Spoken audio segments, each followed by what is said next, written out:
Aproveitar aqui cada minutinho. Seja bem-vinda mais uma vez, deputada Gisela Simona, para um bate-papo aqui especial com a nossa audiência. É um prazer recebê-la. Fica à vontade para dar um bom dia aí para o nosso ouvinte. Bom dia, Camila Ribeiro, bom dia aí o Pedro Panock, a todos que nos ouvem, assistem aí pelo Jornal CBN. É sempre uma honra poder estar aqui, falar um pouco do nosso mandato, dessa conjuntura política cada vez mais turbulenta aí no nosso país. E demais, né, deputada? Misericórdia, muita coisa acontecendo, o tempo passando rápido. Mas, deputada, eu queria começar falando de um tema bastante importante, né, de um evento que vai acontecer amanhã, que está sendo realizado pelo União Brasil, partido que a senhora preside, que é um workshop de olho aí para destacar a participação da mulher na política aqui de Mato Grosso. Terceira edição do workshop Defesa Lilás.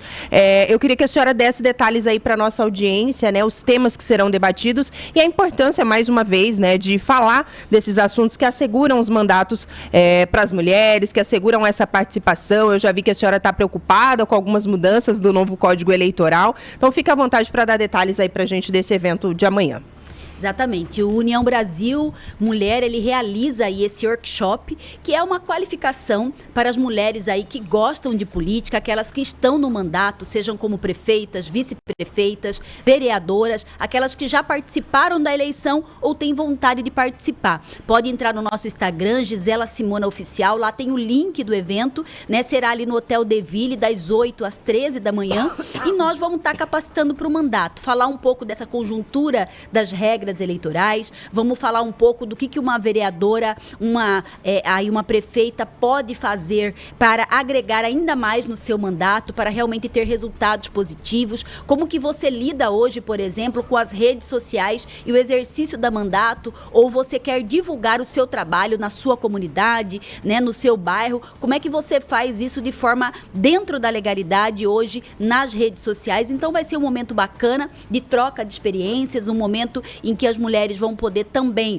aí sair um pouco mais qualificada, né, para esse momento político. E com vistas, claro, sempre às eleições do ano que vem, tem muitas aí que estão se preparando para a eleição do próximo ano, então é o momento dessa capacitação. Então você, mesmo não sendo do União Brasil, mas que seja uma mulher e esteja aí com vontade de conhecer um pouco mais dessas regras, de como funciona o mundo político, é importante participar. Aberto aí a todos, não tem nenhum custo, né? Então você pode participar e estar conosco, mas é importante fazer inscrição antes, porque são vagas limitadas, né? Então, somente aqueles que fizeram inscrição antecipadamente é que poderão aí participar do evento. E não necessariamente, então, deputada, só para aquelas que já têm mandato, né? Mais do que isso, para aquelas que têm interesse em conhecer um pouco mais e entrar nesse universo da política, é isso? Exatamente. Então, mesmo não tendo mandato, mas é isso, você participa, né? Inclusive assessores de gabinete, muitas vezes, de quem tem mandato, ou você que tem esse interesse de vir para a política como candidata, é o momento aí de passar por essa capacitação. Pedro Panock, 8h11, junte-se a nós, meu amigo, traga suas dúvidas. Sim, ainda a respeito, deputada, a terceira edição, como é que a senhora faz uma avaliação nessa terceira edição? O que foi colhido do ponto de vista de frutos dentro dessa discussão, levando em consideração as duas edições e o que leva à terceira edição? Como é que a senhora faria ali um computo geral nessa terceira edição daquilo que já aconteceu anteriormente? Primeiro, é importante o registro que a União Brasil hoje é o partido que mais tem mulheres eleitas dentro do estado de Mato Grosso, né? Nós somos aí 59 vereadoras, nós somos 4 prefeitas e uma vice-prefeita dentro do estado, o que de alguma forma faz com que essa importância que o partido dá para a capacitação, para que as mulheres possam planejar a sua campanha, tem surtido efeito, inclusive nas urnas, né? Então, isso é muito importante. E mais do que isso, a gente tem acompanhado o resultado dos mandatos, né? Vejam que a União Brasil é um partido que, ao invés de se polarizar, como alguns fazem, nós temos a meta de trazer resultado para a comunidade, para a base que nós temos. Então, é isso que nós falamos muito em todas as nossas capacitações, né? De como você faz entregas reais e que melhoram a vida das pessoas. Então, acredito que o maior resultado é esse, é trazer, de fato, essa questão de nós termos mandatos que realmente fazem entregas à população e aumentando cada vez mais essa participação da mulher na política. Faço registro, né, que agora com a federação do PP PP, né, vindo conosco, somam a nós mais 15 vereadoras, né, do estado de Mato Grosso eleitas, o que engrandece esse trabalho, né, e nós queremos também servir, claro, de inspiração para aquelas mulheres que ainda não estão no mandato, dizer que tem espaço e que nós podemos conquistar, né, e uma das formas que nós acreditamos nessa conquista é nos capacitando, planejando, sabendo como funciona a política, estar numa roda de conversa e em pé de igualdade de homens e mulheres para discutir quociente eleitoral, as cotas que são obrigatórias, lutar contra a fraude de cotas, que hoje é uma realidade no nosso país, né? E nos espaços de poder mostrar trabalho. E, deputada, em meio a essa discussão, essa preocupação que o partido tem, a gente acompanhou também algumas manifestações da senhora, algumas preocupações e apreensão também com relação a essa questão do novo Código Eleitoral, né? Algumas mudanças ali, e aí me corrija se eu estiver equivocada, parece que a gente não vai ter mais aquele 70-30, né? Que na prática a gente sabe que os 30% sempre acaba ficando com as mulheres, mas tem uma mudança de reservar 20% das cadeiras no Legislativo. A senhora acha que isso não está igualitário, pode ser prejudicial à representação feminina na política? Eu queria que a senhora falasse um pouquinho desse assunto. Está em análise ainda no Senado, né? Sim, está na Comissão de Constituição e Justiça do Senado, mas o relatório que lá está, não é que ele acaba com os 70-30, mas ele diz o seguinte, que os 70-30 não seria os 30% de um dos gêneros, não seria obrigatório o preenchimento, mas apenas a reserva deles. Então, nós poderíamos ter uma chapa formada por 70% do número das vagas com 100% de homens, por exemplo, que não teria nenhum problema com a justiça eleitoral nesse sentido. Nós entendemos, né, quando eu falo nós, eu estou falando agora como líder da bancada feminina do União Brasil, que sou hoje na Câmara Federal, nós entendemos que isso é um retrocesso, porque, na verdade, nós sabemos que essa busca por mulheres em participar das chapas, ela que tem fomentado esse aumento de mulheres eleitas no nosso país, né? Então, vejam que nós tínhamos, antes dessa última eleição, mais de 900 câmaras municipais sem mulheres, nenhuma mulher, e hoje esse número já caiu para 700 câmaras municipais. E então surge essa segunda regra, né, de que há um anseio e um pedido da bancada feminina de todo o Congresso Nacional de que nós tenhamos cadeiras efetivas garantidas para as mulheres. E até agora o acordo que se tem é de 20%, mas nós queremos aumentar isso, né, porque nós entendemos que isso tem que ser progressivo, ainda que comece com 15%, na eleição seguinte 20%, na outra eleição até nós chegarmos a 30%, e que isso perdure até nós conseguirmos no Brasil a questão da paridade. E vejam que, de acordo com esse projeto que sai, ele aceita colocar 20%, mas põe um teto de 20 anos. Ou seja, se não conseguir em 20 anos, então acabaria aí essa questão das cadeiras efetivas garantidas por mulheres. Então, acaba ficando estagnado, então, de certa forma, né, deputada? Então, ainda vai ter muita luta aí. Eu falo que os 20% no âmbito federal não faz muita diferença hoje, porque nós já somos 18%, né? Então, na próxima eleição, pela regra atual, a gente já entende que chega nesses 20%, até ultrapassa. Então, é por isso que nós não podemos aceitar o que nós já temos, né? Nós temos que aceitar sempre mais e lutar por mais daquilo que a gente já tem. Pedro, fica à vontade, meu amigo. Deputada, aproveitar a presença da senhora aqui, e sempre que a gente conversa, a senhora toca também nesse assunto, inclusive foi relatora, né, do pacote antifeminicídio. A gente tem enfrentado ainda aqui no estado, esse ano já tivemos números também bastante significativos, infelizmente, em relação à questão do feminicídio. A senhora foi relatora, inclusive, dessa lei que foi aprovada, sancionada, já está valendo todo o território nacional. Gostaria que a senhora falasse um pouco desse pacote antifeminicídio e dessa luta diária que todos nós travamos, mas a senhora em especial defendendo essa questão em Brasília.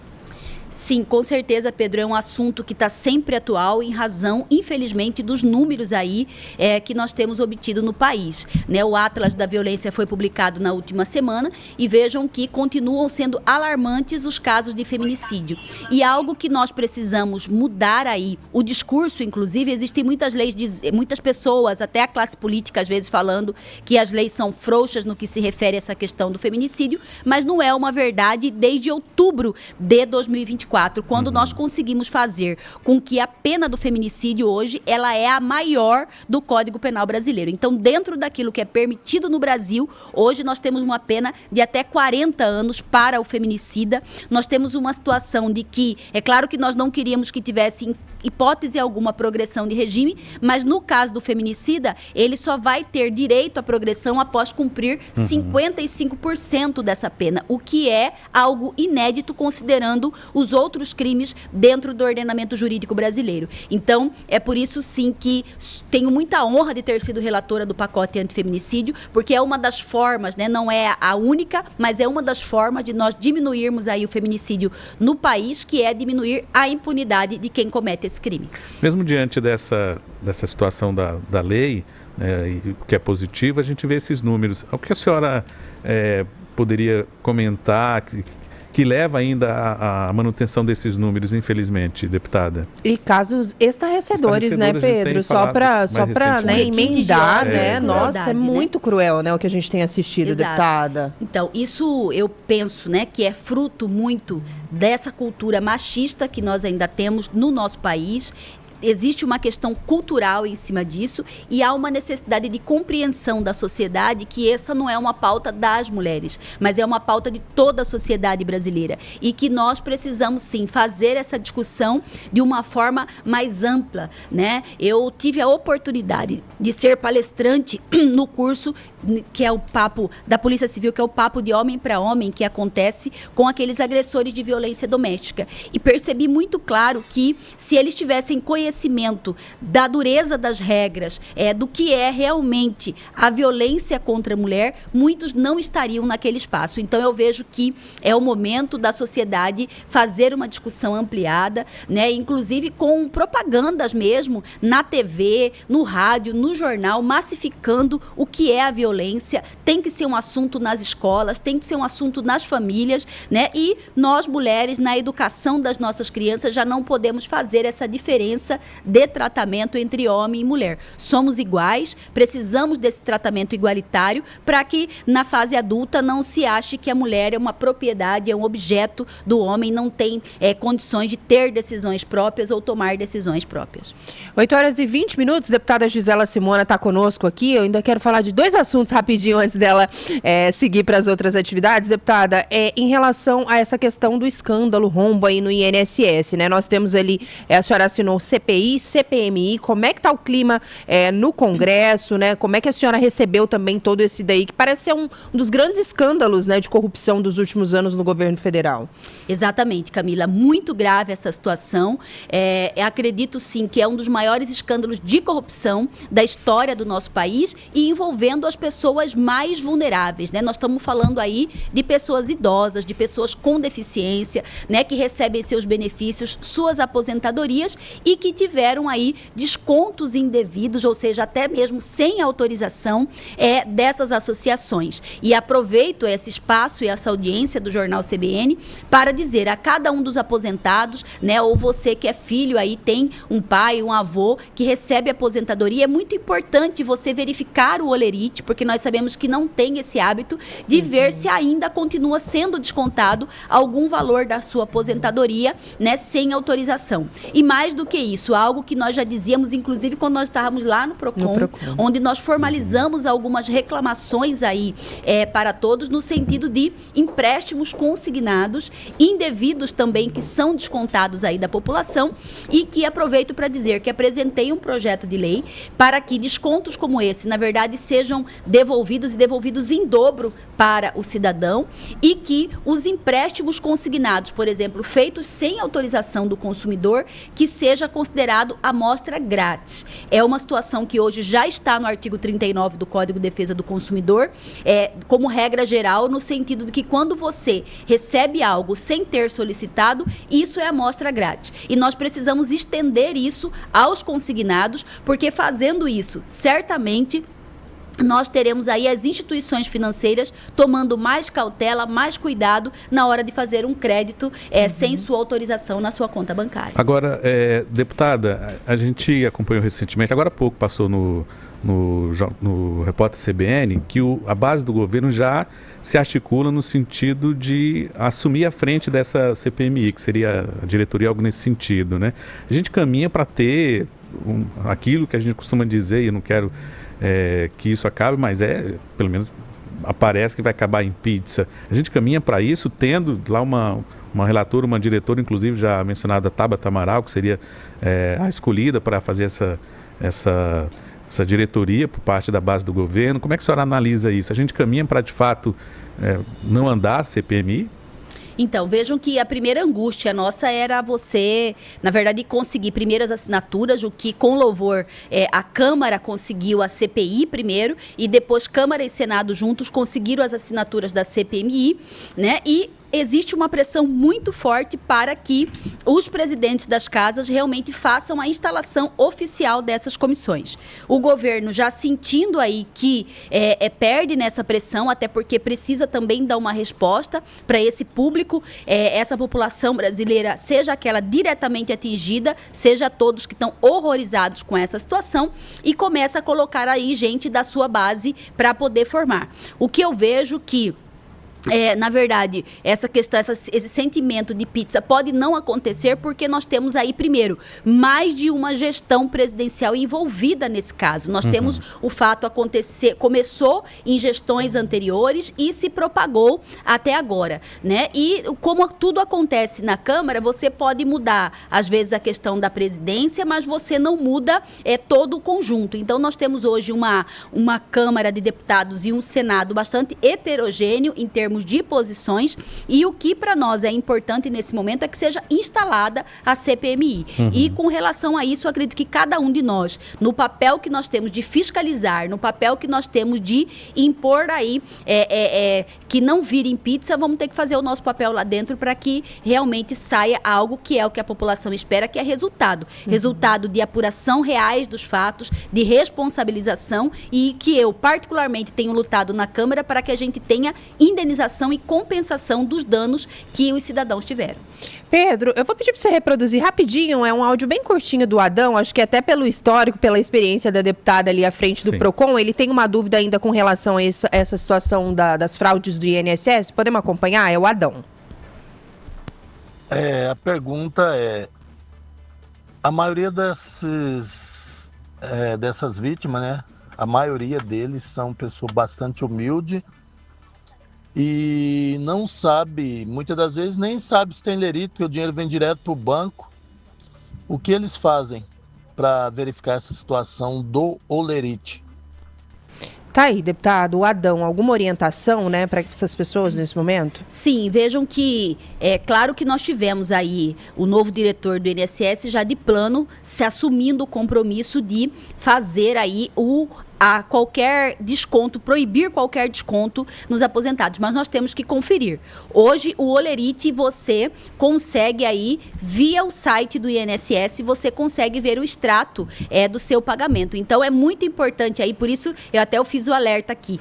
Nós sabemos que a maioria das pessoas idosas tem dificuldade com as redes sociais para acesso a essa informação, mas é muito importante que um filho, um neto, faça esse papel no sentido de ter esse acesso. Dirija-se ao posto do INSS mais próximo aí da sua casa e peça um extrato. É um direito seu, você pode exigir isso.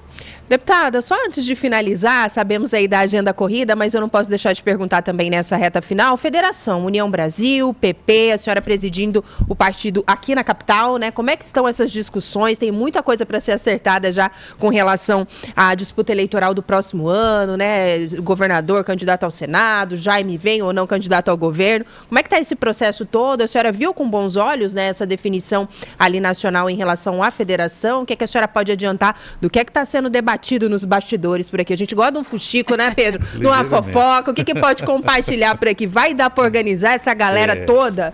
Não, vai acomodar todo mundo? Porque além do União, tem os nomes de peso ali do PP também, né? Tem Cidinho, enfim. Como que a gente vai organizar esse quebra-cabeça aqui em Mato Grosso? Não, eu vejo de forma muito positiva a federação, União Brasil e PP, né? Pelo menos dentro do estado de Mato Grosso, são dois grupos que já se comunicam muito bem, né? Pegando aí o governador Mauro Mendes e o Cidinho, né? Junto com Paulo Araújo ali, são grupos que se comunicam bem. Então, no âmbito federal, pelo menos, na formação de chapas aí, seja para majoritária, seja para deputado federal, para Senado, a gente fica mais forte, né?